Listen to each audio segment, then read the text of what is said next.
संबोधन कर आभार प्रकट करने के लिए मैं उपस्थित हुआ हूं। कल और आज, कल तो रात देर तक सभी माननीय सांसदों ने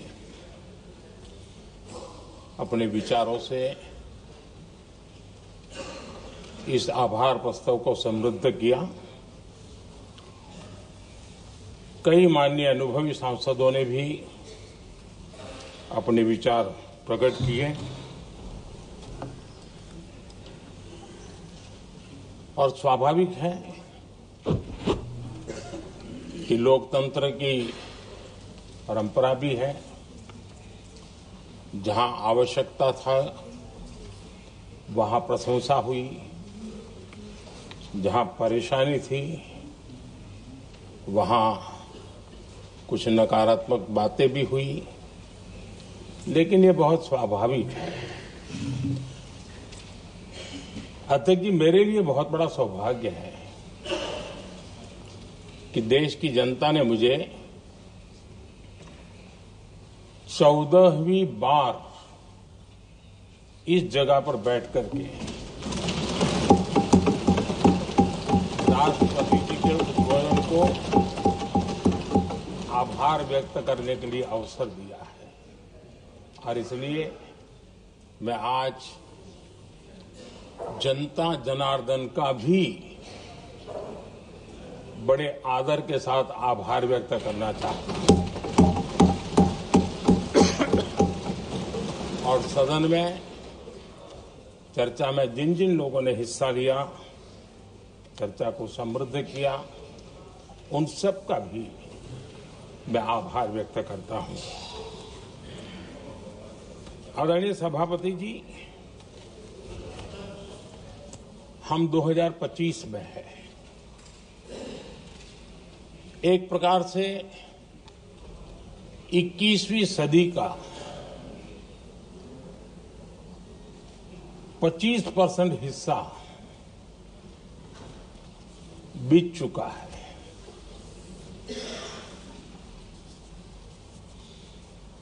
समय तय करेगा 20वीं सदी के आजादी के बाद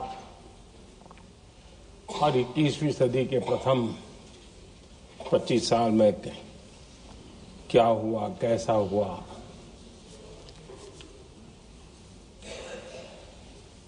लेकिन इस राष्ट्रपति जी के संबोधन में अगर हम बारीकी से अध्ययन करेंगे तो ये साफ नजर आता है कि उन्होंने देश के सामने भविष्य के 25 वर्ष और विकसित भारत के लिए एक नया विश्वास जगाने वाली बात,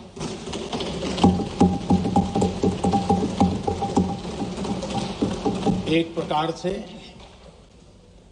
आदरणीय राष्ट्रपति जी का ये उद्बोधन विकसित भारत के संकल्प को मजबूती देने वाला है, नया विश्वास पैदा करने वाला है और जन सामान्य को प्रेरित करने वाला है। आदरणीय सभापति जी, सारे अध्ययन बार बार ये कह चुके हैं कि गत 10 वर्ष में देश की जनता ने हमें सेवा करने का मौका दिया। 25 करोड़ देशवासी गरीबी को परास्त करके गरीबी से बाहर निकले।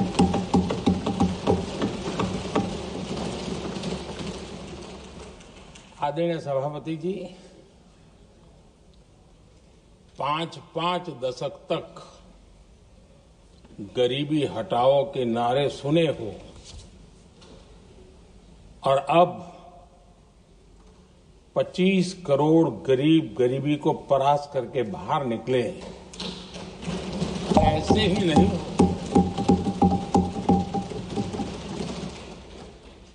योजनाबद्ध तरीके से, समर्पित भाव से, अपनेपन की पूरी संवेदनशीलता के साथ जब गरीबों के लिए जीवन खपाते हैं ना, तब ये होता है। आदरणीय सभापति जी, जब जमीन से जुड़े लोग जमीन की सच्चाई को जानते हुए जमीन पर जीवन खपाते हैं, तब जमीन पर बदलाव निश्चित होके रहता है।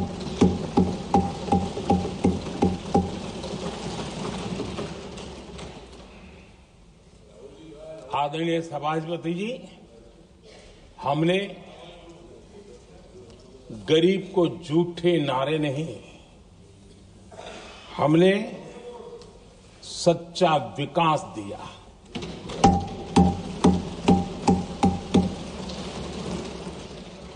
गरीब का दुख, सामान्य मानवी की तकलीफ, मिडिल क्लास के सपने ऐसे ही नहीं समझे जाते हैं। आदरणीय सभापति जी, इसके लिए एक जज्बा चाहिए।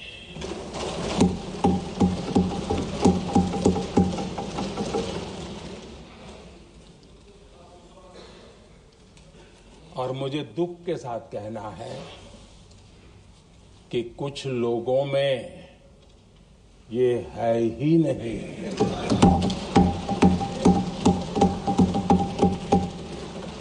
आदरणीय सभापति जी, बारिश के दिनों में कच्ची छत, फूसकी, प्लास्टिक की चादर वाली छत, उससे नीचे जीवन गुजारना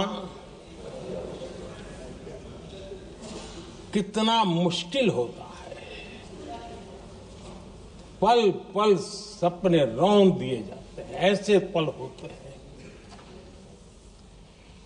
ये हर कोई नहीं समझ सकता।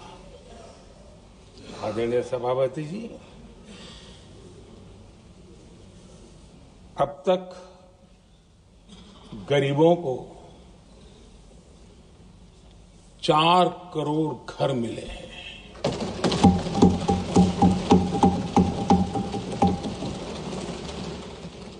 जिसने उस जिंदगी को जिया है ना, उसे समझ होती है कि पक्की छत वाला घर मिलने का मतलब क्या होगा। आदरणीय सभापति जी, एक महिला जब खुले में शौच जाने के लिए मजबूर हो जाती है, वो या तो सूर्योदय के पहले या सूर्यास्त के बाद, कठिनाइयों के झेलने के बाद इस छोटा सा अपना नित्य कर्म करने के लिए निकल सकती है। तब उसे क्या तकलीफ होती थी, ऐसे लोग समझ नहीं सकते। आदरणीय सभापति जी, हमने 12 करोड़ से ज्यादा शौचालय बनाकर बहनों बेटियों की मुश्किलें दूर की।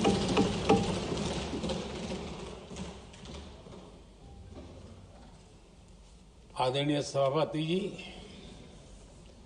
आजकल मीडिया में ज्यादा ही चर्चा हो रही है, सोशल मीडिया में और अधिक हो रही है। कुछ नेताओं का फोकस घरों में जकूजी पर, स्टाइलिश शावर्स पर, लेकिन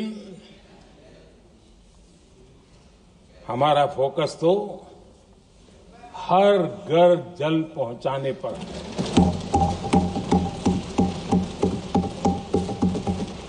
आजादी के 75 साल के बाद देश में 75% करीब 16 करोड़ से भी ज्यादा घरों के पास जल का करने के लिए नल का कनेक्शन नहीं था।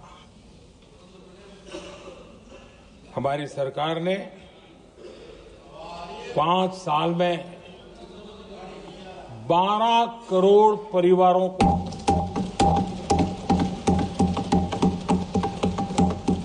घरों में नल से जल देने का काम किया है और काम तेजी से आगे भी बढ़ रहा है।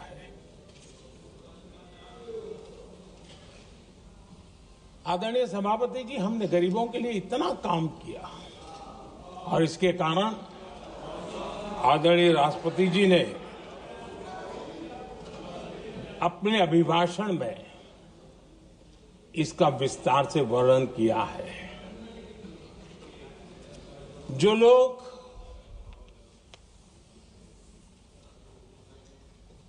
गरीबों की झोपड़ियों में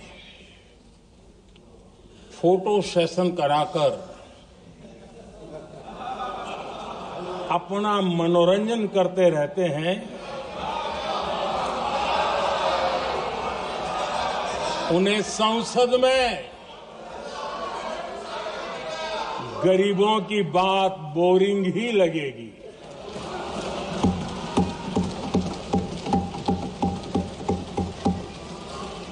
आदरणीय सभापति जी, मैं उनका गुस्सा समझ सकता हूं।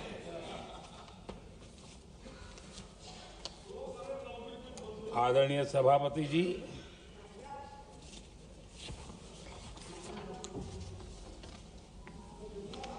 समस्या की पहचान करना एक बात है, लेकिन अगर जिम्मेवारी है तो समस्या की पहचान कर करके छूट नहीं सकते। उसके समाधान के लिए समर्पित भाव से प्रयास करना होता है। हमने देखा है और पिछले 10 साल के हमारे काम को देखा होगा और राष्ट्रपति जी के अभिभाषण में भी देखा होगा। हमारा प्रयास समस्या की समाधान का रहता है और हम समर्पित भाव से प्रयास करते हैं। आदरणीय सभापति जी, हमारे देश में एक प्रधानमंत्री हुआ करते थे।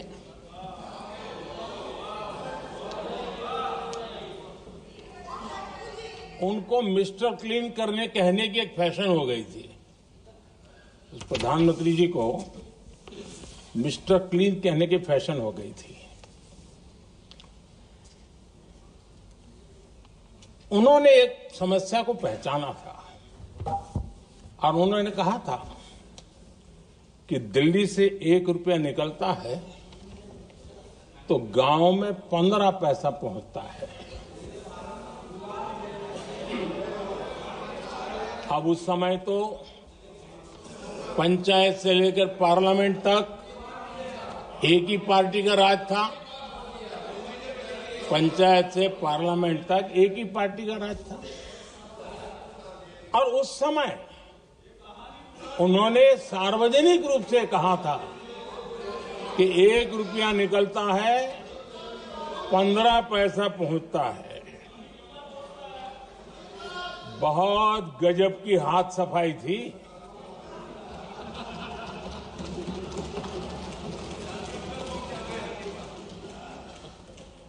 पंद्रह पैसा किसके पास जाता था, ये देश का सामान्य मानवी भी आसानी से समझ सकता है।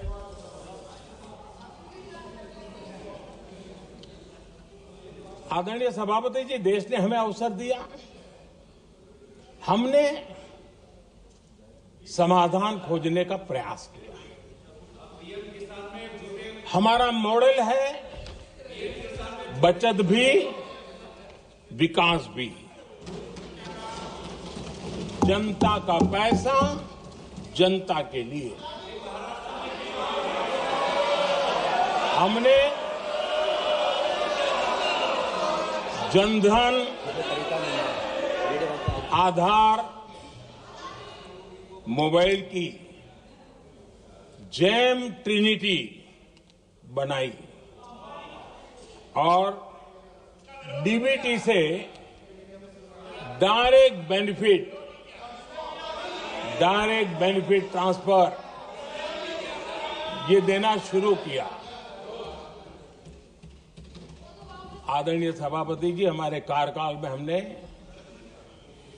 40 लाख करोड़ रुपया सीधा जनता जनार्दन के खाते में जमा किया। आदरणीय सभापति जी, इस देश का दुर्भाग्य देखिए, सरकारें कैसी चलाई गई, किसके लिए चलाई गई। माननीय सदस्य, मैं सबसे आपसे आग्रह कर रहा हूं, आप सदन की गरिमा बनाए रखें। बैठे बैठे कोई माननीय सदस्य टिप्पणी नहीं करे, उचित नहीं है, ये गलत तरीका है आपका। ये सदन की मर्यादा नहीं है आपकी। आप प्रोटेक्ट करना चाहते हो उनको इस तरीके से, गलत तरीका, ये गलत तरीका है। आप बैठे बैठे टिप्पणी करना चाहते हैं।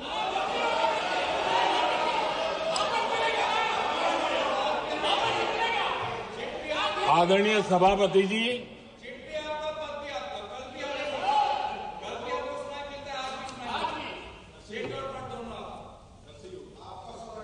जब ज्यादा बुखार चढ़ जाता है तब लोग कुछ भी बोलते हैं, लेकिन इसके साथ साथ ज्यादा हताशा निराशा फैल जाती है तब भी बहुत कुछ बोलते हैं। आदरणीय सभापति जी, जिनका जन्म नहीं हुआ था, जो भारत की इस धरती पर अवतरित नहीं हुए थे, ऐसे 10 करोड़ फर्जी लोग सरकारी खजाने से अलग अलग योजनाओं का फायदा ले रहे थे। आदरणीय सभापति जी, सही को अन्याय न हो इसलिए राजनीतिक फायदा नुकसान की परवाह किए बिना हमने इन 10 करोड़ फर्जी नामों को हटाया और असली लाभार्थियों को खोज करके उन तक मदद पहुंचाने का अभियान चलाया। आदरणीय सभापति जी, ये 10 करोड़ फर्जी लोग जब हटे और भिन्न भिन्न योजनाओं का हिसाब लगाएं तो करीब करीब 3 लाख करोड़ रुपया गलत हाथों से जाने से बच गए। मैं हाथ किसका था ये नहीं कह रहा हूं, गलत हाथों से। आदरणीय सभापति जी, हमने सरकारी खरीद में भी टेक्नोलॉजी का भरपूर उपयोग किया, ट्रांसपेरेंसी लाए और जेम पोर्टल, जो आज राज्य सरकारें भी उसका उपयोग कर रही है, जेम पोर्टल से जो खरीदी हुई उससे आमतौर पर जो खरीदी होती है उससे कम पैसों में खरीदी हुई और सरकार के 1,15,000 करोड़ रुपए की बचत हुई।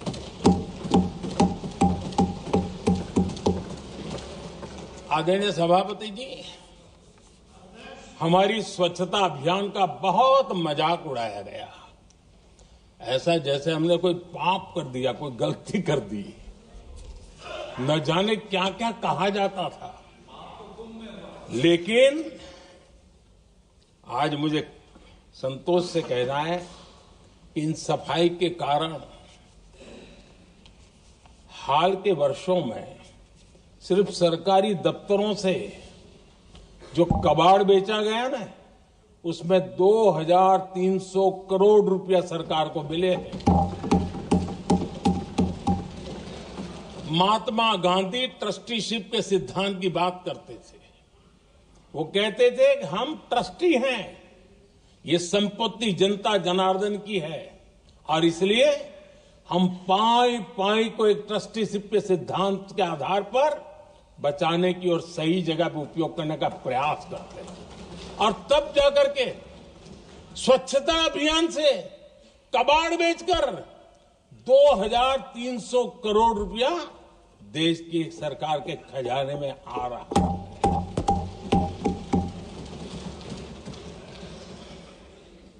आदरणीय सभापति जी, हमने एक महत्वपूर्ण निर्णय लिया इथेनॉल ब्लेंडिंग का। हम जानते हैं हम एनर्जी इंडिपेंडेंट नहीं है, हमें बाहर से लाना पड़ता है। जब इथेनॉल ब्लेंडिंग किया और हमारे पेट्रोल डीजल की आय कम हुई, उस एक निर्णय से 1 लाख करोड़ रुपए का फर्क पड़ा है। और ये पैसे करीब करीब 1 लाख करोड़ रुपया किसानों की जेब में गया है। आदरणीय सभापति जी, मैं बचत की तो बात कर रहा हूं, लेकिन पहले अखबारों की हेडलाइन हुआ करती थी, इतने लाख के घोटाले, इतने लाख के घोटाले, इतने लाख के घोटाले। 10 साल हो गए, ये घोटाले न कर करके, घोटाले न होने से भी देश के लाखों करोड़ रुपए बचे हैं जो जनता जनार्दन की सेवा में लगे हैं। आदरणीय सभापति जी, हमने ये जो अलग अलग कदम उठाए, उससे लाखों करोड़ रुपए की बचत हुई, लेकिन उन पैसों का उपयोग हमने शीश महल बनाने के लिए नहीं किया।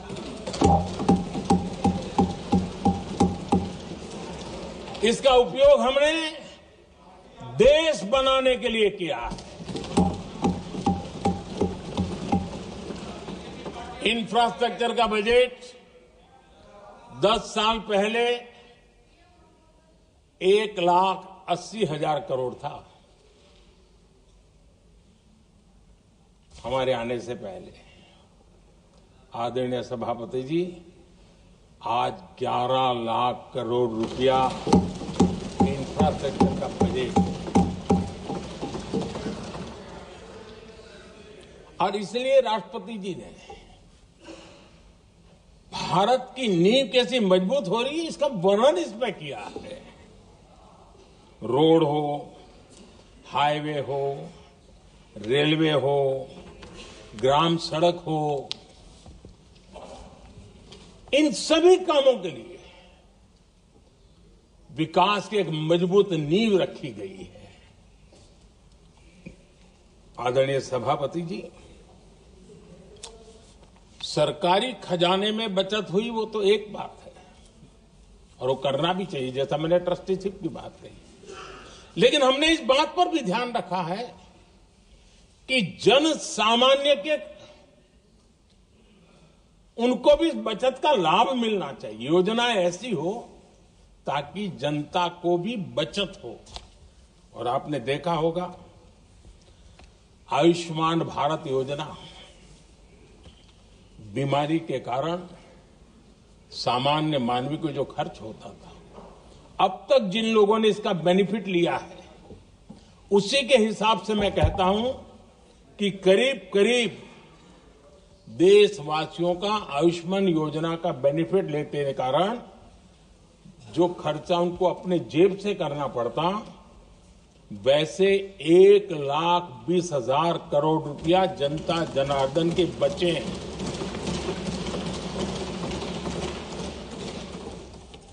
ये आवश्यक है कि अब जैसे जन औषधि केंद्र, आज मध्यम वर्ग के परिवार में 60-70 साल उम्र के परिवार के स्वजन हो तो स्वाभाविक है कोई न कोई बीमारी आ ही जाती है, दवाई का खर्चा भी होता है, दवाएं महंगी भी होती है।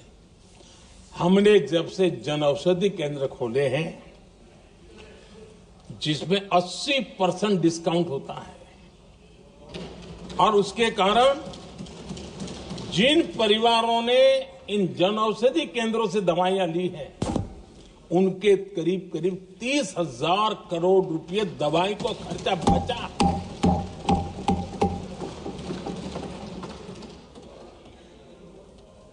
आदरणीय अध्यक्ष जी, यूनिसेफ का भी अनुमान है, उनका कहना है कि जिसके घर में स्वच्छता और टॉयलेट बना, उन्होंने इसका बड़ा सर्वे किया था, उस परिवार को करीब करीब साल भर में 70,000 रुपए की बचत हुई है। स्वच्छता अभियान कहो, टॉयलेट बनाने का काम कहो, शुद्ध जल पहुंचाने का काम करो, कितना बड़ा फायदा हमारे सामान्य परिवार को हो रहा है। आदरणीय अध्यक्ष जी, नल से जल, मैंने प्रारंभ में उसका उल्लेख किया। WHO की एक रिपोर्ट आई है। WHO का कहना है कि नल से जल शुद्ध पानी मिलने के कारण उन परिवारों में जो अन्य बीमारियों के खर्चे होते थे, औसत 40,000 रुपया परिवार का बचा है।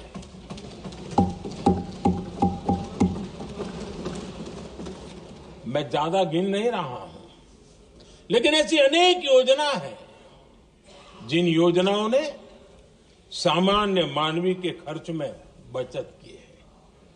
आदरणीय सभापति जी, करोड़ों देशवासियों को मुफ्त अनाज, उसके भी उस परिवार के हजारों रुपये बचते हैं। PM सूर्यघर मुफ्त बिजली योजना, जहां जहां ये योजना लागू हुई, इन परिवारों को औसतन साल भर के 25 से 30,000 रुपये बिजली की बचत हो, पैसों में बचत हो रही है, खर्च में बचत हो रही है। और अगर ज्यादा बिजली है तो बेच करके कमाई कर रहा है वो अलग, यानी सामान्य मानवीय की बचत भी। हमने LED बल्ब का एक अभियान चलाया था। आपको मालूम है कि हमारे आने से पहले LED बल्ब 400 रुपये में बिकते थे। हमने इतना अभियान चलाया, उसकी कीमत 40 रुपये हो गई। और LED बल्ब के कारण बिजली की भी बचत हुई और उजाला भी ज्यादा मिला, और उसमें देशवासियों के करीब 20,000 करोड़ रुपए बचे हैं। आदरणीय सभापति जी, जिन किसानों ने सॉइल हेल्थ कार्ड का वैज्ञानिक तरीके से उपयोग किया है, उनको बहुत फायदा हुआ है और ऐसे किसानों को प्रति एकड़ 30,000 रुपए की बचत हुई है। आदरणीय अध्यक्ष जी, बीते 10 साल में इनकम टैक्स को कम करके भी हमने मिडिल क्लास की बचत को बढ़ाने का काम किया है। आदरणीय अध्यक्ष जी, 2014 के पहले ऐसे बम गोले फेंके गए, बंदूक की ऐसी गोलियां चलाई गई कि देशवासियों का जीवन छलनी कर दिया गया था। हमने धीरे धीरे उन घावों को भरते भरते आगे बढ़े। 2 लाख रुपया 2013-14 में 2 लाख रुपये, सिर्फ 2 लाख रुपये, उस पर इनकम टैक्स माफी थी। और आज 12 लाख रुपये संपूर्ण रूप से इनकम टैक्स से मुक्ति। और हमने बीच के कालखंड में भी 14 में भी, 17 में भी, 19 में भी, 23 में भी हम लगातार ये करते आए, घाव भरते गए और आज बैंडेज बाकी था वो भी कर लिया। स्टैंडर्ड डिडक्शन, उसके अगर 75,000 जोड़ दें तो 1 अप्रैल के बाद देश में जो सैलरीड क्लास हैं उनके 13.25 लाख रुपए पर तक कोई इनकम टैक्स नहीं देना पड़ेगा।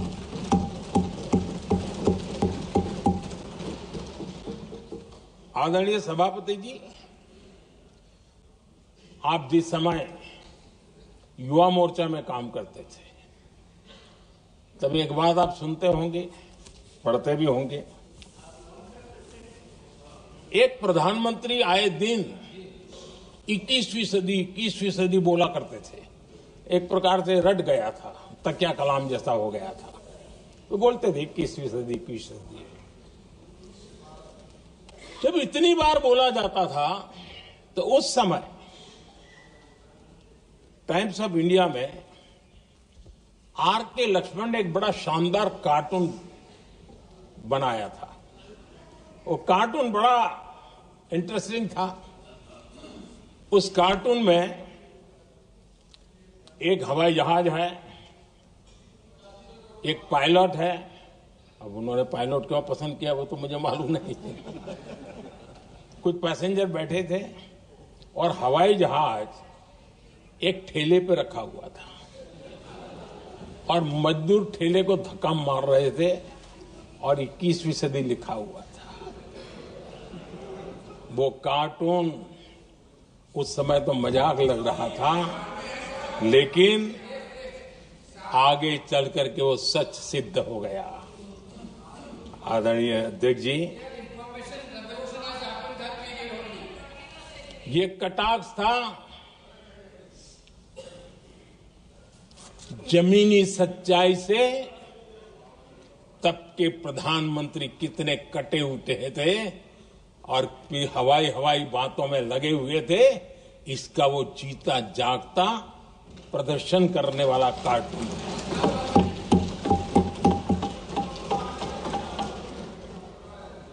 आदरणीय अध्यक्ष जी, जिन्होंने तब 21वीं सदी की बातें की थी, वो 20वीं सदी की जरूरतों को भी पूरा कर नहीं पाए थे। आदरणीय अध्यक्ष जी, आज जब मैं देखता हूं, पिछले 10 साल से सारी बीतों को बारीकी से देखने का अवसर मिला है, तो मुझे बड़ा दर्द होता है। हम 40-50 साल लेट हैं, जो काम 40-50 साल पहले हो जाने चाहिए थे। और इसलिए ये साल जब 2014 से देश की जनता ने हमको सेवा का अवसर दिया, हमने ज्यादा से ज्यादा युवाओं पर फोकस किया। हमें युवाओं की आकांक्षाओं पर बल दिया। हमने युवाओं के लिए ज्यादा अवसर बनाए। हमने कई क्षेत्रों को खोल दिया और जिसके कारण हम देख रहे हैं देश के युवा अपने सामर्थ्य का परचम लहरा रहे हैं। देश में हमने स्पेस सेक्टर को खोल दिया, डिफेंस सेक्टर को खोला, सेमीकंडक्टर मिशन लेकर के आए इनोवेशन को बढ़ावा देने के लिए अनेक नई योजनाओं को हमने आकार दिया। स्टार्टअप इंडिया इकोसिस्टम पूरा डेवलप किया और इस बजट में भी आदरणीय अध्यक्ष जी एक बहुत महत्वपूर्ण निर्णय हुआ है। 12 लाख की आय पर इनकम टैक्स की माफी, ये समाचार इतना बड़ा बन गया कि बहुत सी महत्वपूर्ण चीजों पर अभी भी कुछ लोगों का ध्यान नहीं गया है। वो महत्वपूर्ण निर्णय हुआ है। हमने न्यूक्लियर एनर्जी सेक्टर को ओपन कर दिया और इसके दूरगामी सकारात्मक प्रभाव और परिणाम देश को देखने के लिए मिलने वाले हैं। आदरणीय अध्यक्ष जी, AI, 3D printing, robotics, virtual reality की चर्चा हम तो गेमिंग का भी महात्मा क्या होता है इसके लिए भी प्रयास करने वाले लोगों में से। मैंने देश के नौजवानों से कहा है कि दुनिया का गेमिंग क्रिएशन का, क्रिएटिविटी वर्ल्ड का कैपिटल भारत क्यों न बने। और मैं देख रहा हूं बहुत तेजी से हमारे लोग काम कर रहे हैं।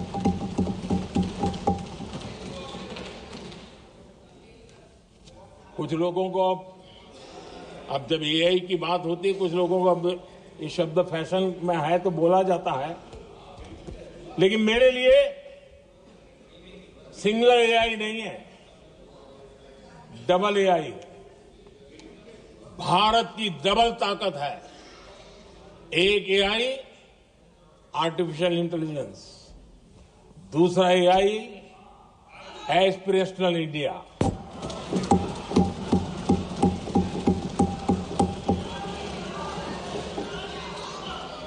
हमने स्कूलों में 10,000 टिंकरिंग लैब्स शुरू किए और आज उन टिंकरिंग लैब से निकले बच्चे रोबोटिक्स बना करके लोगों को चकित कर रहे हैं। और इस बजट में 50,000 नए टिंकरिंग लैब्स उसका प्रावधान किया गया। भारत वो देश है जिसके इंडिया एआई मिशन को लेकर के पूरी दुनिया बहुत आशावादी है और विश्व के एआई प्लेटफॉर्म में भारत की मौजूदगी एक महत्वपूर्ण स्थान प्राप्त कर चुकी है। आदरणीय अध्यक्ष जी, इस साल बजट में हमने डीप टेक के डोमेन को में इन्वेस्टमेंट की बात की है और डीप टेक मैं समझता हूं हमारे लिए तेज गति से आगे बढ़ने के लिए और 21वीं सदी पूरी तरह टेक्नोलॉजी ड्रिवन सेंचुरी है। ऐसे में हमारे लिए आवश्यक है कि भारत डीप टेक के क्षेत्र में बहुत तेजी से आगे बढ़े। आदरणीय अध्यक्ष जी, हम लगातार युवा भविष्य को ध्यान में रखते हुए काम कर रहे हैं, लेकिन कुछ दल हैं जो लगातार युवाओं के साथ धोखा कर रहे हैं, उन्हें धोखा दे रहे हैं। ये दल चुनाव के दरमियान ये भत्ता देंगे, वो भत्ता देंगे, वादा तो करते हैं लेकिन पूरा नहीं करते हैं। ये दल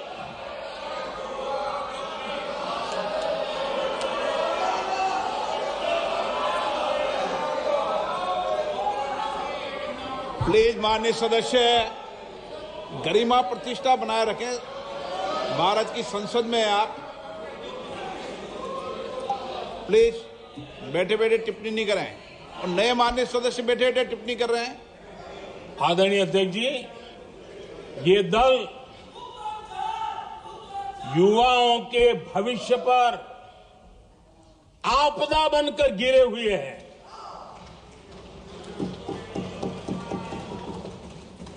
आदरणीय अध्यक्ष जी, हम कैसे काम करते हैं ये हरियाणा में अभी अभी देश ने देखा है। बिना खर्ची, बिना पर्ची नौकरी देने का वादा किया था, सरकार बनते ही नौकरी मिल गई नौजवानों को। हम जो कहते हैं उसी का परिणाम है। आदरणीय अध्यक्ष जी, हरियाणा में तीसरी बार भव्य विजय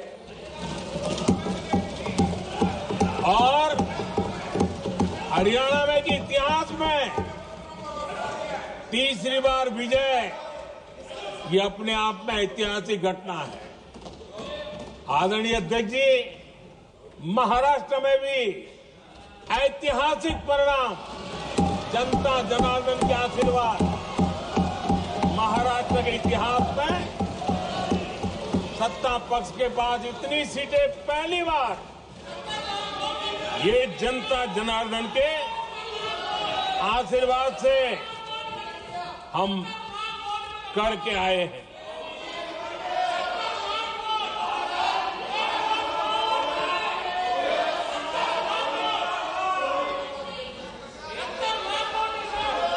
कुछ समझते हैं आदरणीय चीजों को। अध्यक्ष जी, कल जवाब दिया था ना आपको। चलिए। आदरणीय राष्ट्रपति जी ने अपने अभिभाषण में हमारे संविधान के 75 वर्ष होने पर भी विस्तार से चर्चा की है।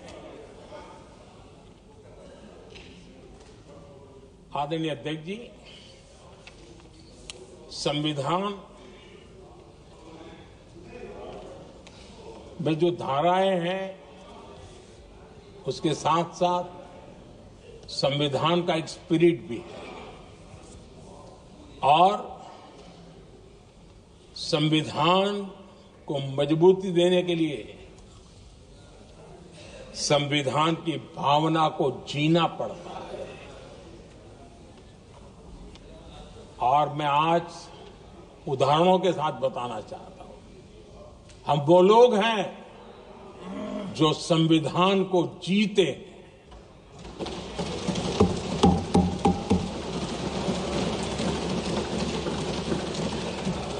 आदरणीय अध्यक्ष महोदय, हमारे यहां ये बात सही है, परंपरा है कि राष्ट्रपति जी जब उद्बोधन करते हैं तो उस सरकार के उस साल के कार्यकाल का ब्यौरा देते हैं। उसी प्रकार से राज्यों में गवर्नर का जो उद्बोधन होता है सदन में, वो उस राज्य के कार्यकलापों का ब्यौरा देते हैं। संविधान और लोकतंत्र का स्पिरिट क्या होता है? जब गुजरात के 50 वर्ष हुए, गोल्डन जुबली ईयर मना रहे थे, और सद्भाग्य से मुझे उस समय मुख्यमंत्री के रूप में सेवारत था मैं, तो हमने एक महत्वपूर्ण निर्णय किया। हमने किया इस गोल्डन जुबली ईयर में पिछले 50 वर्ष में सदन में जितने भी गवर्नर के भाषण हुए हैं, मतलब उस समय की सरकारों का ही वाहवाही उसमें होती है, हमने कहा कि उन 50 साल में जितने भी गवर्नर के भाषण हुए हैं सबको ही एक पुस्तक के रूप में तैयार किया जाए, ग्रंथ बनाया जाए, और आज सभी लाइब्रेरीज में वो ग्रंथ अवेलेबल है। मैं तो बीजेपी वाला था, गुजरात में तो ज्यादातर कांग्रेस की सरकारें रही थी, उन सरकारों के गवर्नर के भाषण थे, लेकिन उसको भी प्रसिद्ध कराने का काम भाजपा से बना एक मुख्यमंत्री कर रहा था। क्यों? हम संविधान को जीना जानते हैं, हम संविधान को समर्पित है, हम संविधान के स्पिरिट को समझते हैं। आदरणीय अध्यक्ष जी, आप जानते हैं 2014 में जब हम आए तब मान्य विपक्ष नहीं था, रिकॉग्नाइज्ड अपोजिशन पार्टी नहीं थी, उतने अंक भी लेकर के कोई नहीं आए थे। भारत के अनेक कानून ऐसे थे कि हमें पूरी स्वतंत्रता थी उस कानून के हिसाब से काम करने की। अनेक कमेटियां ऐसी थी जिसमें लिखा था लीडर्स ऑफ अपोजिशन उसमें आएंगे, लेकिन अपोजिशन था ही नहीं, रिकॉग्नाइज्ड अपोजिशन नहीं था।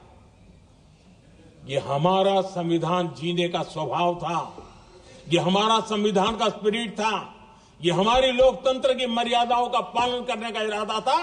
हमने तय किया कि भले मान्य विपक्ष नहीं होगा, रिकॉग्नाइज्ड अपोजिशन नहीं होगा, लेकिन जो सबसे बड़े दल का सब नेता है उसको मीटिंगों में बुलाएंगे। ये लोकतंत्र का स्पिरिट होता है, तब होता है।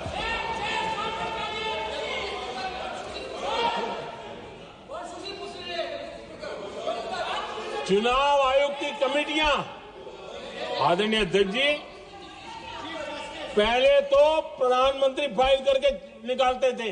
ये हम हैं जिसने अपोजिशन के लीडर को भी उस कमेटी में बिठाया है।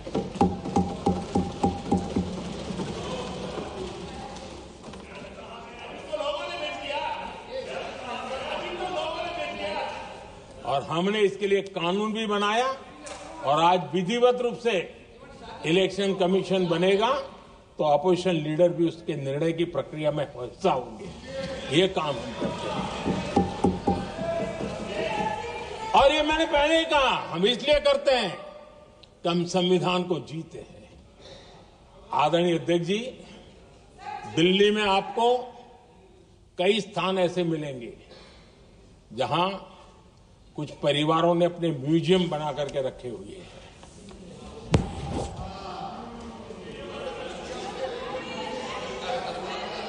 जनता जनार्दन के पैसों से काम हो रहा है। लोकतंत्र का स्पिरिट क्या होता है, संविधान को जीना किसको कहते हैं। हमने पीएम म्यूजियम बनाया और देश के पहले से लेकर के मेरे पूर्व तक के सभी प्रधानमंत्रियों के जीवन को और उनके कार्य को उस पीएम म्यूजियम बनाया गया है। और मैं तो चाहूंगा कि पीएम म्यूजियम में जो जो महापुरुष हैं उनके परिवारजनों ने समय निकाल करके उस म्यूजियम को देखना चाहिए और उसमें कुछ जोड़ने के लगता है तो सरकार का ध्यान आकर्षित करना चाहिए ताकि वो म्यूजियम समृद्ध हो और देश के बालकों को प्रेरणा। ये होता है संविधान की भावना। अपने लिए तो सब करते हैं, खुद के लिए जीने वालों की जमात बहुत छोटी नहीं है। संविधान के लिए जीने वाले यहां बैठे हैं।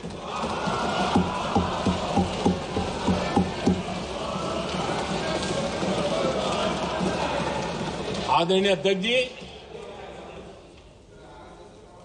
जब सत्ता सेवा बन जाए तो राष्ट्र निर्माण होता है। जब सत्ता को विरासत बना दिया जाए तब लोकतंत्र खत्म हो जाता है।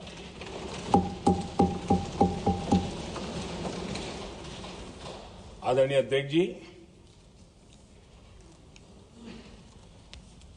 हम संविधान की भावना को लेकर के चलते हैं। हम जहर की राजनीति नहीं करते हैं।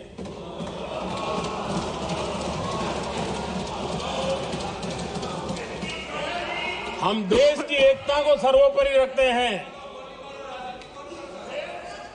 और इसलिए सरदार वल्लभ भाई पटेल का दुनिया का सबसे ऊंचा स्टैच्यू बनाते हैं स्टैच्यू ऑफ यूनिटी देश को जोड़ने का जिस महापुरुष ने काम किया उसका हम स्मरण करते हैं। और वो भाजपा के नहीं थे, वो जनसंघ के नहीं थे। हम संविधान को जीते हैं, इसलिए इस सोच से आगे बढ़ते हैं।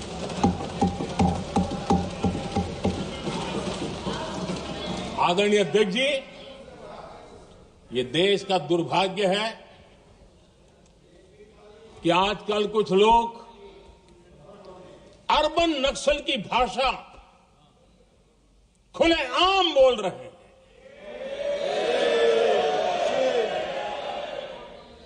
और अर्बन नक्सल जिन बातों को बोलते हैं, इंडियन स्टेट के सामने मोर्चा लेना,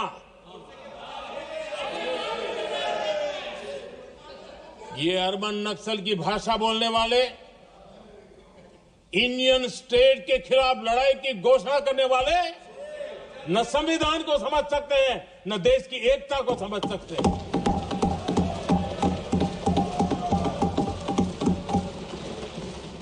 आदरणीय अध्यक्ष जी, 7 दशक तक जम्मू एंड कश्मीर और लद्दाख उसे संविधान के अधिकारों से वंचित रखा गया।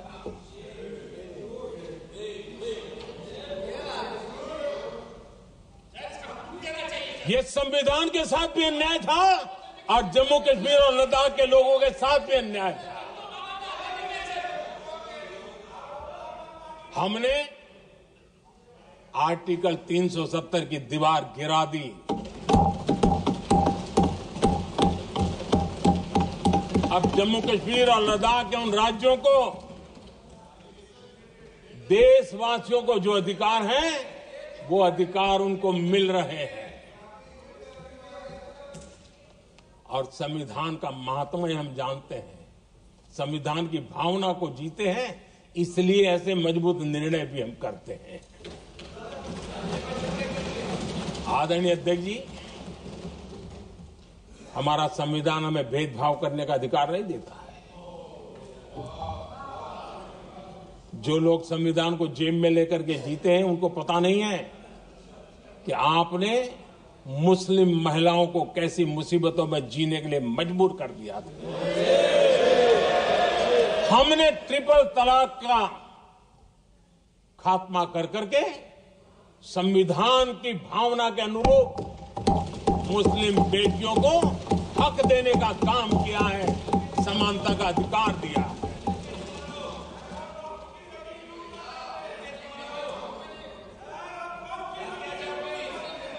जब भी देश में एनडीए की सरकार रही है, हमने एक लंबे विजन के साथ काम किया है। पता नहीं देश को बांटने के लिए किस किस प्रकार की भाषाओं का प्रयोग किया जा रहा है।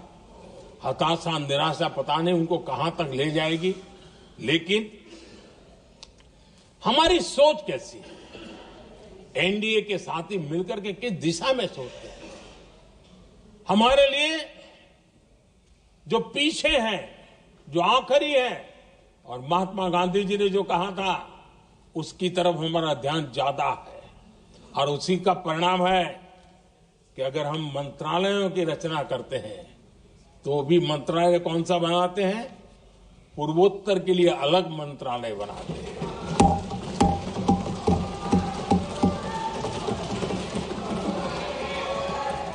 हम देश में इतने साल हो गए, अटल जी आए तब तक किसी को समझ नहीं आया था। भाषण तो देते रहते हैं, आदिवासियों के लिए अलग मंत्रालय एनडीए ने बनाया। आदरणीय अध्यक्ष जी, हमारे दक्षिण के राज्य समुद्री तट से जुड़े हैं। हमारे पूर्व के कई राज्य समुद्री तट से जुड़े हैं।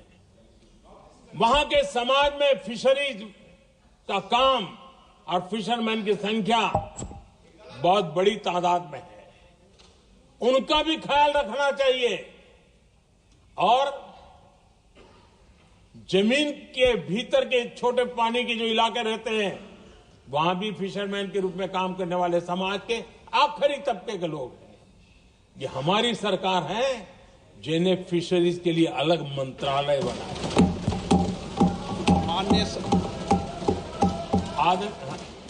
माननीय सदस्यों, अगर सभा की सहमति हो तो सभा की कार्रवाई इस विषय की समाप्ति तक बढ़ा दी जाए। माननीय प्रधानमंत्री जी। आदरणीय अध्यक्ष जी, समाज के दबे कुचले वंचित लोग, इनके अंदर एक सामर्थ्य होता है। अगर स्किल डेवलपमेंट पर बल दिया जाए तो उनके लिए नए अवसर बन सकते हैं, उनकी आशा आकांक्षा अनुरूप जिंदगी बना सकते हैं। और इसलिए हमने अलग स्किल मंत्रालय बनाया। आदरणीय अध्यक्ष जी, देश में लोकतंत्र का पहला धर्म होता है कि हम सत्ता को सामान्य से सामान्य नागरिक तक उसका अवसर मिले। और इस बात को ध्यान में रखते हुए भारत के कोऑपरेटिव सेक्टर को और समृद्ध बनाने के लिए और तंदुरुस्त बनाने के लिए देश के करोड़ों लोगों को जोड़ने का उसमें अवसर है। अनेक क्षेत्रों में कोऑपरेटिव मूवमेंट को बढ़ाया जा सकता है और उसको ध्यान में रखते हुए हमने अलग कोऑपरेटिव मंत्रालय बनाया। विजन क्या होता है ये यहां पता चलता है।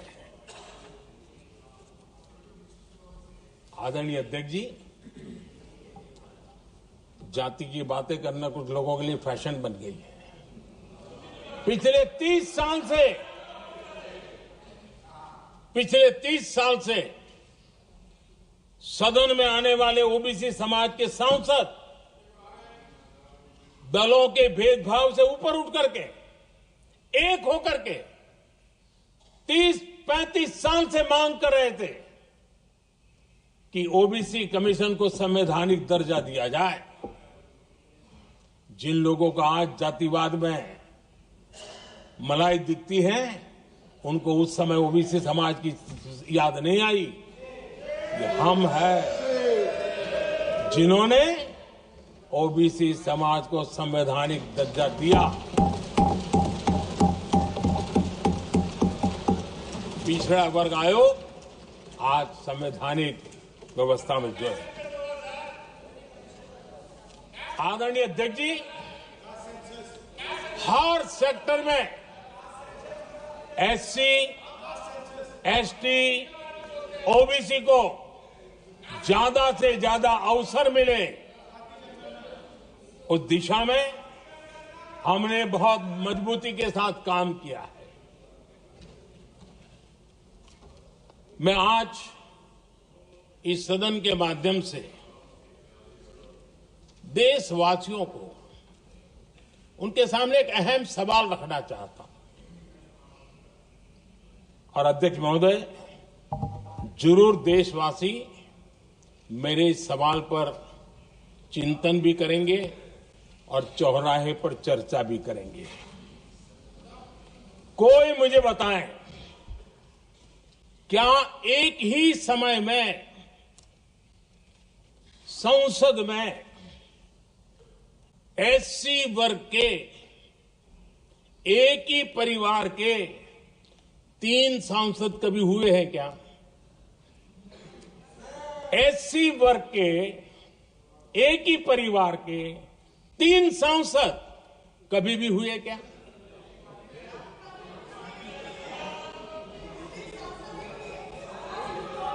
मैं दूसरा सवाल पूछता हूं, कोई मुझे बताए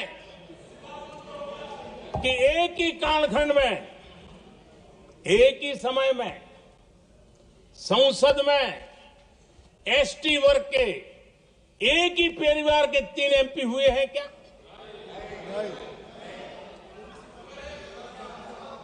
आदरणीय अध्यक्ष जी, कुछ लोगों की वाणी और व्यवहार में कितना फर्क होता है, मेरे एक सवाल के जवाब में मिला।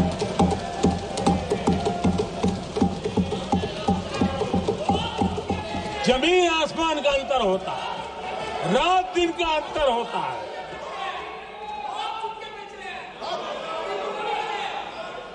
आदरणीय अध्यक्ष जी, हम SC ST समाज को कैसे सशक्त कर रहे हैं?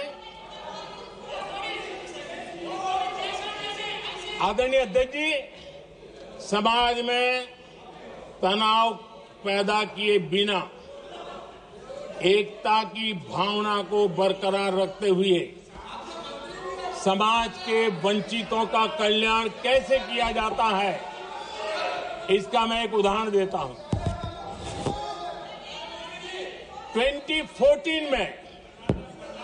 2014 में 2014 से पहले हमारे देश में मेडिकल कॉलेजों की संख्या 387 थी। 2014 के पहले मेडिकल कॉलेज की संख्या 387 थी। आज 780 मेडिकल कॉलेज हैं।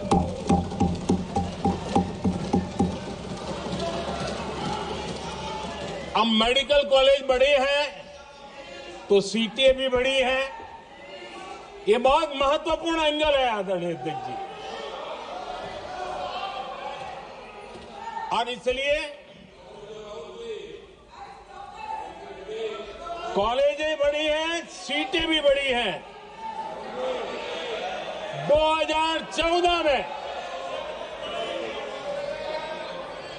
2014 में हमारे देश में SC छात्रों की 2014 से पहले हमारे देश में SC छात्रों की MBBS की सीट 7,700 थी।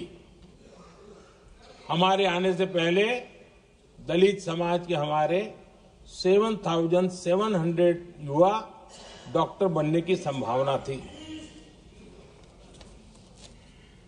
10 साल हमने काम किया, आज संख्या बढ़कर SC समाज के 17,000 MBBS डॉक्टर की व्यवस्था की है। कहां 7,700 कहां 17,000? अगर दलित समाज का कोई कल्याण का और समाज में तनाव लाए बिना एक दूसरे के सम्मान को बढ़ाते हुए, आदरणीय अध्यक्ष जी, 2014 के पहले ST छात्रों के लिए MBBS की सीटें 3,800 थी। आज ये संख्या बढ़कर लगभग 9,000 हो गई है।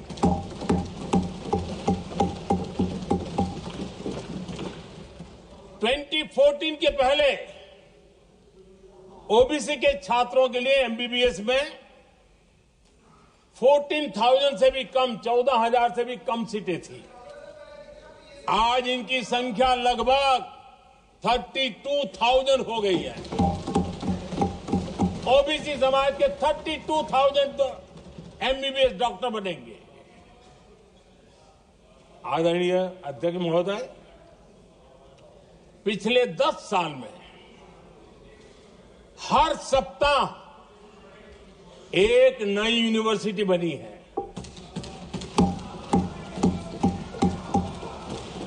हर दिन एक नई ITI बनी है।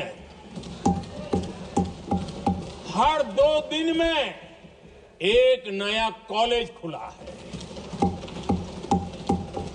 सोचिए, SC, ST, OBC हमारे युवा युवतियों के लिए कितनी वृद्धि हुई है, इसका आप अंदाज लगा सकते हैं।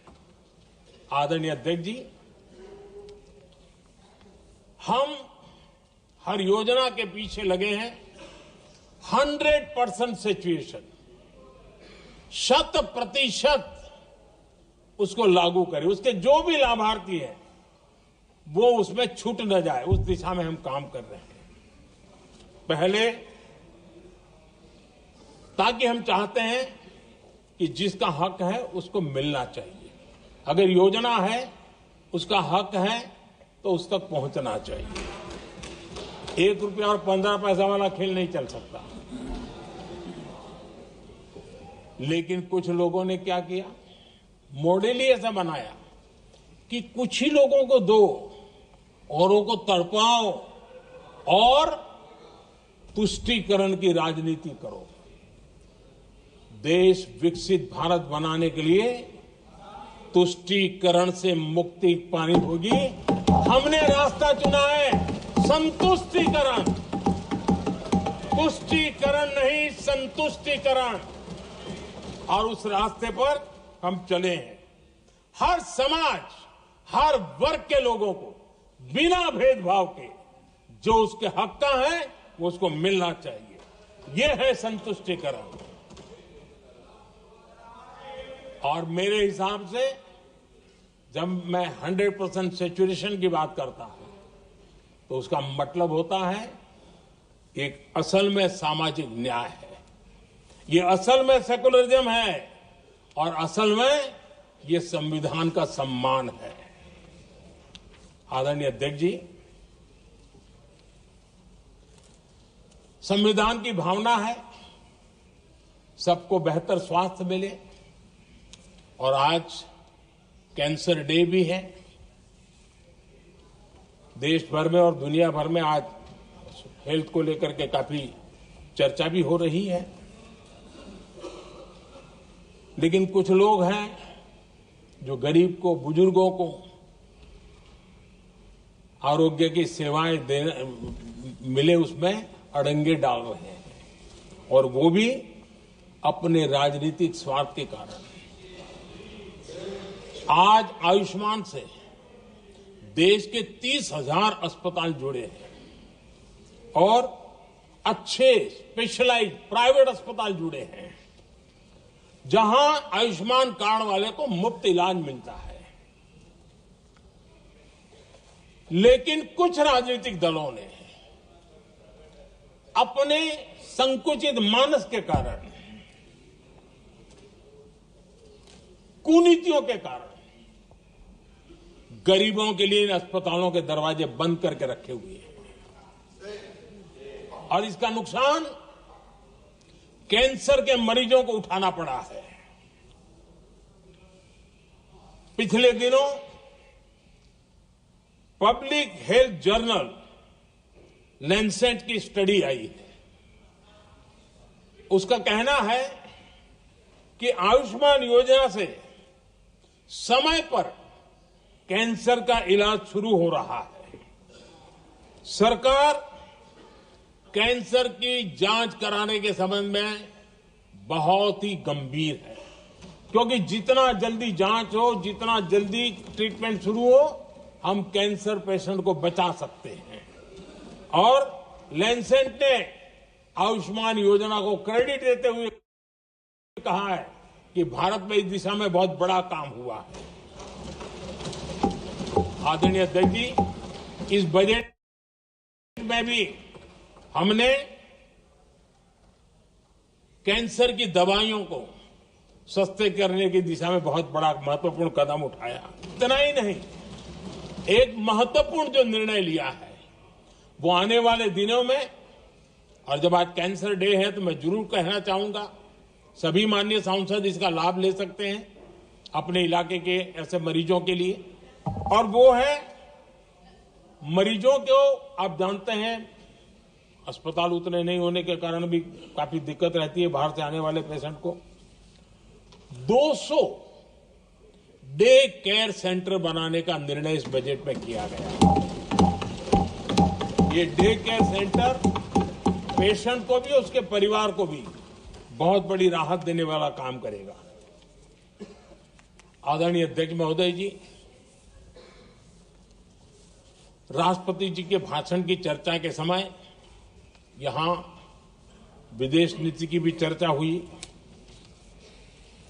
और कुछ लोगों को लगता है जब तक फॉरेन पॉलिसी नहीं बोलते तब तक वो मैच्योर नहीं लगते, इसलिए एक किताब जरूर पढ़ें।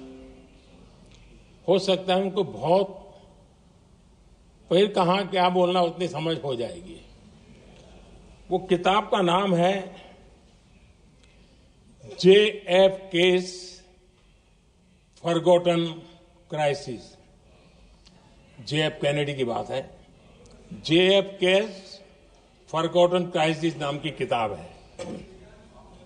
ये किताब एक प्रसिद्ध फॉरेन पॉलिसी स्कॉलर ने लिखी है और इसमें महत्वपूर्ण घटनाओं का जिक्र है।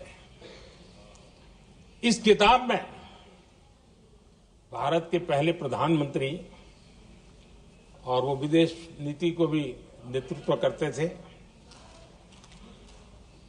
इस किताब में पंडित नेहरू और अमेरिका के तब के राष्ट्रपति जॉन एफ कैनेडी के बीच हुई चर्चाओं और निर्णयों का भी विस्तार से वर्णन है। जब देश ढेर सारी चुनौतियों का सामना कर रहा था, विदेश नीति के नाम पर क्या खेल हो रहा था,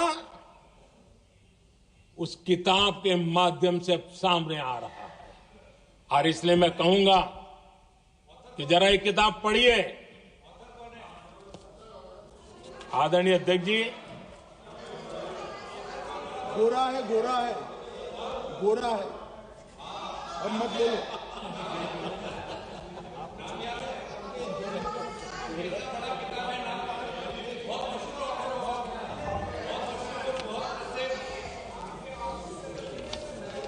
आदरणीय अध्यक्ष जी, राष्ट्रपति जी के अभिभाषण के बाद एक महिला राष्ट्रपति जी एक गरीब परिवार की बेटी,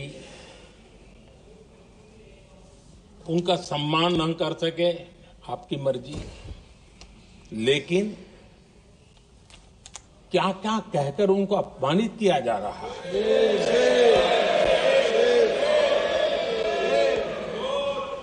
मैं राजनीतिक हताशा निराशा समझ सकता हूं, लेकिन एक राष्ट्रपति के खिलाफ क्या कारण है?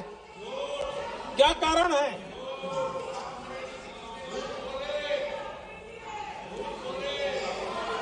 आदरणीय अध्यक्ष जी, आज भारत इस प्रकार की विकृत मानसिकता को छोड़ करके, उस सोच को छोड़ करके, विमेन लेड डेवलपमेंट के मंत्र को लेकर के आगे बढ़ रहा है।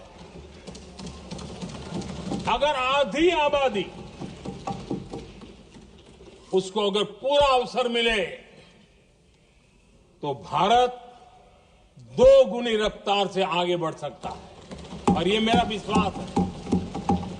25 साल से इस क्षेत्र में काम करने के बाद मेरा विश्वास और दृढ़ हुआ है। आदरणीय अध्यक्ष जी, पिछले 10 साल में सेल्फ हेल्प ग्रुप्स अब तक 10 करोड़ नई महिलाएं एसएचजी में जुड़ी है,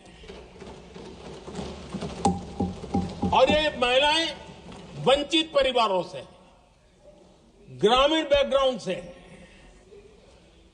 समाज के अंतिम पायदान पर बैठी इन महिलाओं का सामर्थ्य बढ़ा, उनका सामाजिक स्तर भी ऊपर उठा, और सरकार ने इनकी मदद 20 लाख रुपए तक बढ़ा दी है, ताकि वो इस काम को आगे बढ़ा सके, उनकी कार्यक्षमता बढ़े, उसका स्केल बढ़े। उस दिशा में हम प्रयास कर रहे हैं, और उसका आज ग्रामीण अर्थव्यवस्था पर बहुत ही सकारात्मक प्रभाव हो रहा है। आदरणीय अध्यक्ष जी, राष्ट्रपति जी ने अपने अभिभाषण में लखपति दीदी अभियान की चर्चा की है। हमारी नई सरकार तीसरी बार बनने के बाद अब तक जो जानकारियां रजिस्टर हुई है, उस हिसाब से 50 लाख से ज्यादा लखपति दीदी की जानकारी हम तक पहुंची है। और जब से मैंने इस योजना को आगे बढ़ाया है, अब तक करीब करीब 1.25 करोड़ महिलाएं लखपति दीदी बनी हैं। और हमारा लक्ष्य है कि हम 3 करोड़ महिलाओं को लखपति दीदी बनाएंगे और इसके लिए आर्थिक कार्यक्रमों का बल दिया जाएगा। आदरणीय अध्यक्ष जी, आज देश के अनेक गांवों में ड्रोन दीदी की चर्चा हो रही है। एक मनोवैज्ञानिक परिवर्तन गांवों में आया है। महिला के हाथ में ड्रोन चलाते हुए देख के गांव के लोगों का महिला के प्रति देखने का नजरिया बदल रहा है। और आज नमो ड्रोन दीदी खेतों में काम कर करके लाखों रुपया कमाने लगी हैं।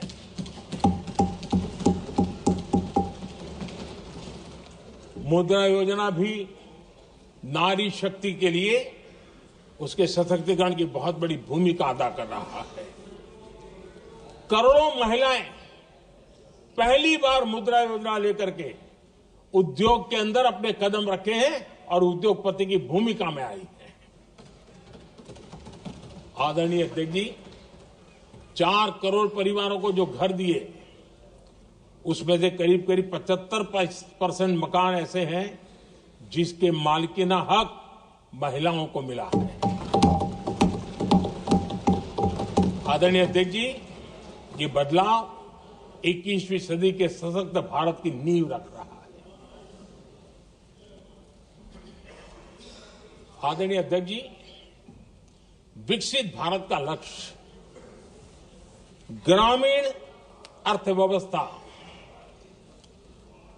उसको सशक्त बिना किए बिना हम विकसित भारत का निर्माण नहीं कर सकते। और इसलिए रूरल इकोनॉमी के हर क्षेत्र को हमने स्पर्श करने का प्रयास किया है। और हम जानते हैं रूरल इकोनॉमी में खेती किसानी का बहुत महत्व रहता है। विकसित भारत के 4 स्तंभों में हमारा किसान एक मजबूत स्तंभ है। बीते दशक में खेती के बजट में 10 गुना वृद्धि की गई है। 10 टाइम 2014 के बाद की बात मैं बताता हूं, और ये बहुत बड़ा जंप है।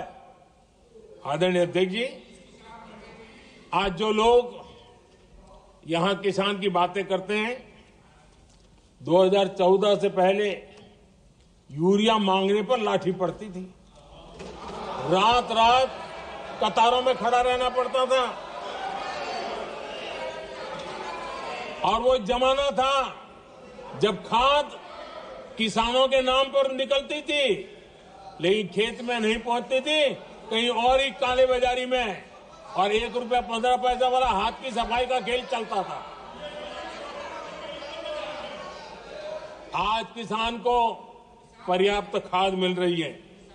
कोविड का महासंकट आया, सारी सप्लाई चेन डिस्टर्ब हो गई, दुनिया में अनाप शनाप दाम बढ़ गए, और परिणाम ये हुआ कि क्योंकि हम यूरिया पर डिपेंडेंट हैं, हमें बाहर से लाना पड़ता है। आज भारत सरकार को जो बोरा यूरिया का 3000 रुपए में पड़ता है, सरकार ने वो झेला और किसान को 300 से भी कम कीमत पर दिया है। 300 रुपए से कम। किसान को ज्यादा से ज्यादा फायदा हो, इसके लिए लगातार हम काम कर रहे हैं। आदरणीय अध्यक्ष जी, किसानों को सस्ती खाद मिले, इस एक काम के लिए पिछले 10 साल में 12 लाख करोड़ रुपया खर्च किया गया है।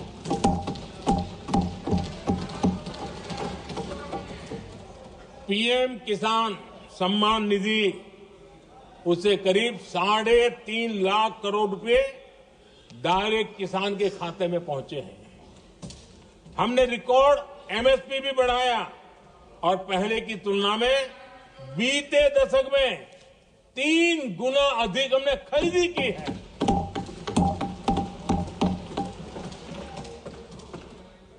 किसान को ऋण मिले, आसान ऋण मिले, सस्ता ऋण मिले, उसमें भी 3 गुना वृद्धि की गई है।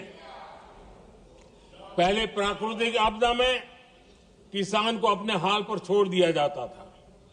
हमारे सेवा काल के दौरान पीएम फसल बीमा के तहत 2 लाख करोड़ रुपए किसानों को मिले हैं।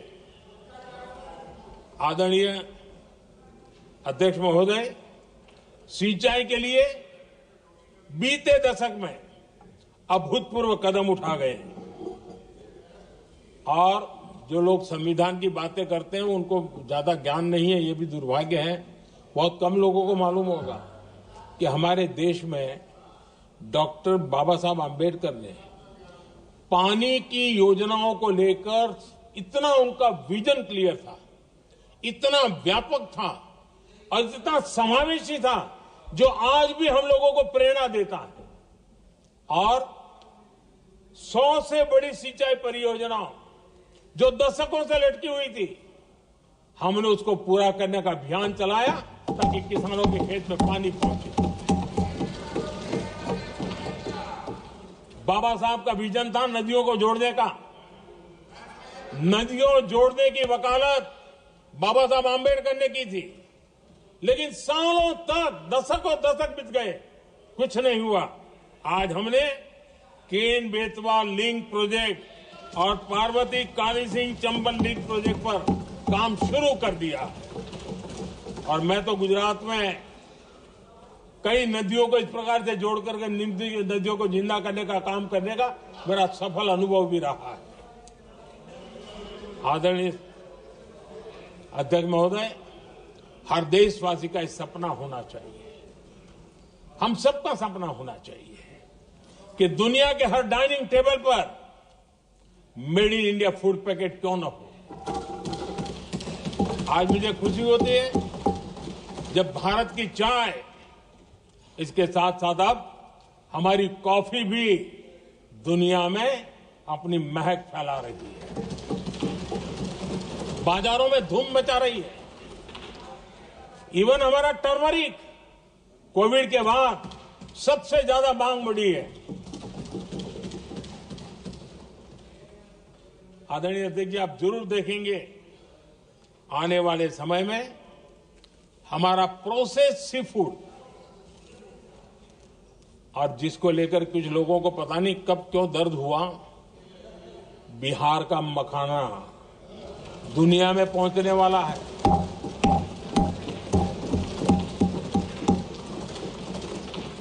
हमारा मोटा अनाज यानी श्री अन्न, ये भी दुनिया के बाजारों में भारत की शान बढ़ाएगा।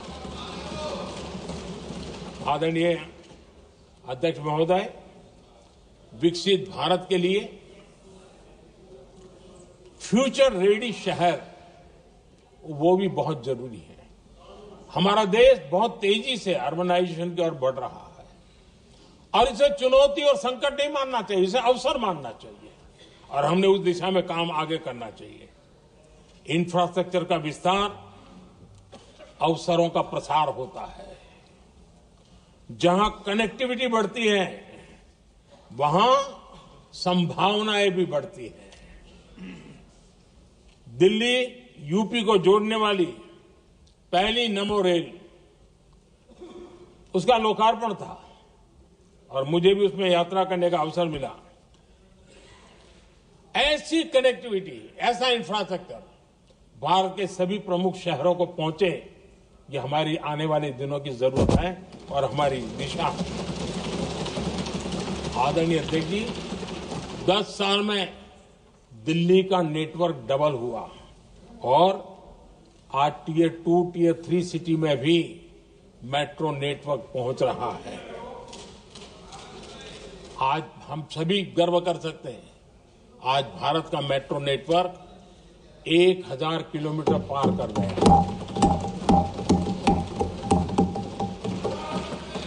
और इतना ही नहीं, वर्तमान में 1000 किलोमीटर और उस पर भी काम चल रहा है। यानी हम कितना तेजी से आगे बढ़ रहे हैं। आदरणीय अध्यक्ष जी, प्रदूषण को कम करने की दिशा में भी कई इनिशिएटिव भारत सरकार ने लिए। 12,000 इलेक्ट्रिक बस हमने देश में दौड़ाना शुरू किया है और दिल्ली को भी बड़ी सेवा करी है हमने, दिल्ली को भी दिया है। आदरणीय अध्यक्ष जी, हमारे देश में एक नया अर्थव्यवस्था हमेशा समय समय पर का विस्तार होता रहता है। आज बड़े शहरों में गिग इकोनॉमी एक महत्वपूर्ण एरिया डेवलप हो रहा है। लाखों युवा इसमें जुड़ रहे हैं। हमने इस बजट में कहा है कि ई श्रम पोर्टल पर ऐसे गिग वर्कर अपनी रजिस्ट्री करवाएं और वेरिफिकेशन के बाद उनको इस न्यू एज सर्विस इकोनॉमी है उसको हम किस प्रकार से सहायता कर सके और उनको एक आईडी कार्ड मिले ई श्रम पोर्टल पे आने के बाद। और हमने कहा है कि इन गिग वर्कर्स को आयुष्मान योजना का भी लाभ दिया जाएगा ताकि गिग वर्कर को एक सही दिशा में जाने की सुविधा मिलेगी। और एक अनुमान है कि आज देश में करीब करीब 1 करोड़ गिग वर्कर है और उस दिशा में भी हम काम कर रहे हैं। आदरणीय अध्यक्ष महोदय, एमएसएमई सेक्टर बहुत बड़ी मात्रा में जॉब के अवसर लेकर आता है और ये ऐसा क्षेत्र है कि जिसमें रोजगार की अपार संभावनाएं हैं। ये छोटे उद्योग आत्मनिर्भर भारत के प्रतीक है।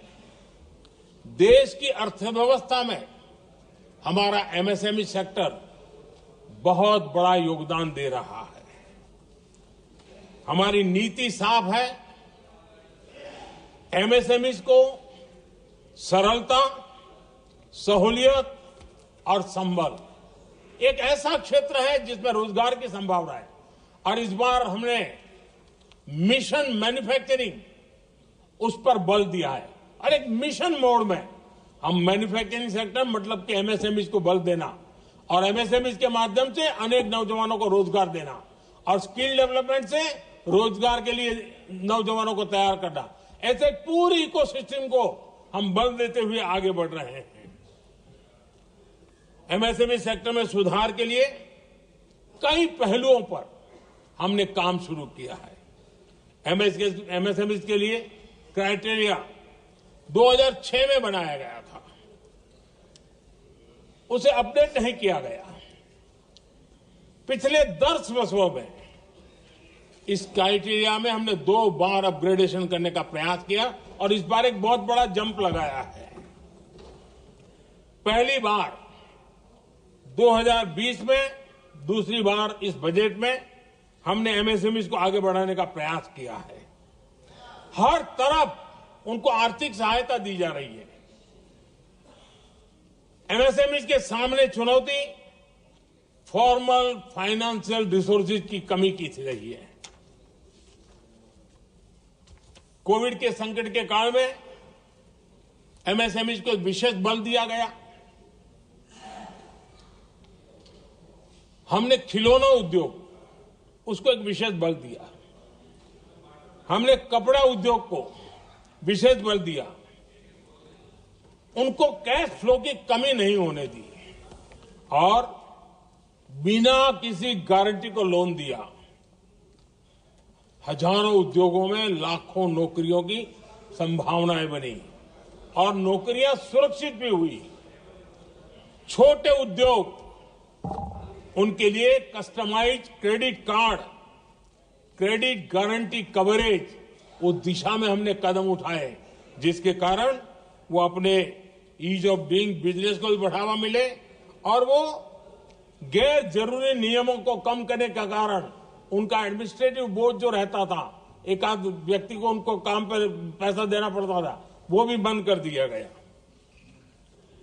एमएसएमई को बढ़ावा देने के लिए जो हमने नई नीतियां बनाई है, आपको खुशी होगी, एक समय था 2014 के पहले खिलौने जैसी चीजें हम इंपोर्ट करते थे। आज मैं गर्व से कह सकता हूं कि मेरे देश के खिलौने बनाने वाले छोटे उद्योग आज दुनिया के अंदर खिलौने एक्सपोर्ट हो रहे हैं।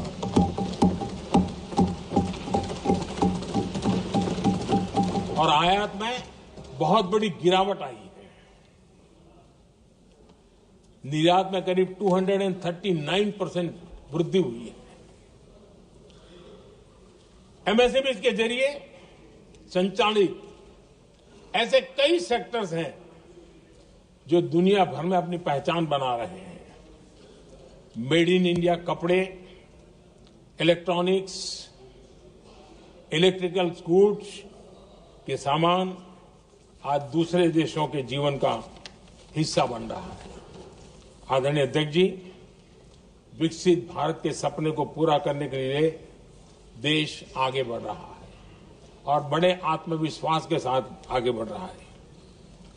विकसित भारत का सपना ये कोई सरकारी सपना नहीं होता है, वो 140 करोड़ देशवासियों का सपना है। और इस सपने को हम सब ने जितनी ऊर्जा दे सकते हैं देने का प्रयास करना है।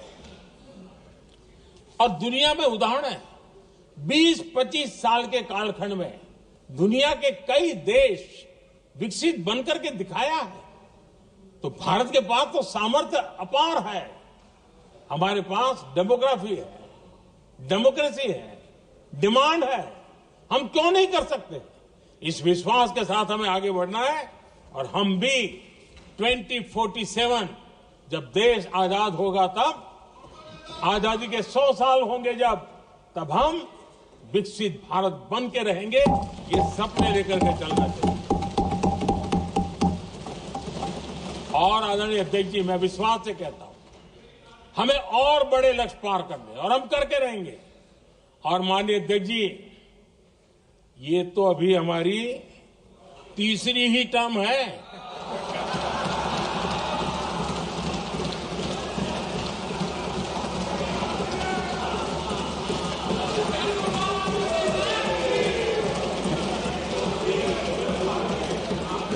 हम देश की आवश्यकता के अनुसार आधुनिक भारत बनाने के लिए, सक्षम भारत बनाने के लिए और विकसित भारत का संकल्प साकार करने के लिए हम आने वाले अनेक वर्षों तक जुटे रहने वाले हैं।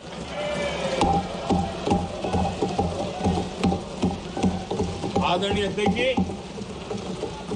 मैं सभी दलों से आग्रह करता हूं, सभी नेताओं से आग्रह करता हूं, देशवासियों से आग्रह करता हूं, अपनी अपनी राजनीतिक विचारधाराएं होंगी, अपने अपने राजनीतिक कार्यक्रम होंगे, लेकिन देश से बड़ा कुछ नहीं हो सकता है।